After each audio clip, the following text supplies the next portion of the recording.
اور ہم نے تم کو 7 آیتیں جو نماز میں دہرا کر پڑھی جاتی ہیں یعنی سورہ الحمد اور عظمت والا کلام عطا فرمایا ہے۔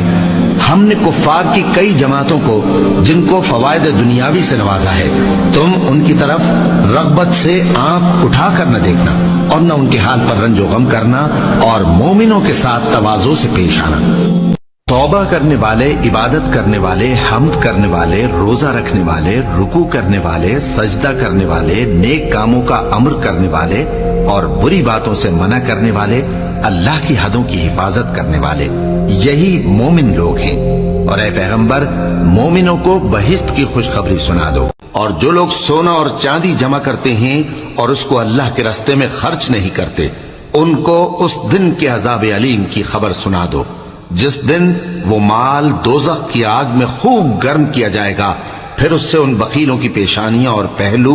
اور پیٹھیں داغی جائیں گی، اور کہا جائے گا کہ یہ وہی ہے جو تم نے اپنے لیے جمع کیا تھا، سو جو تم جمع کرتے تھے اب اس کا مزہ چکھو۔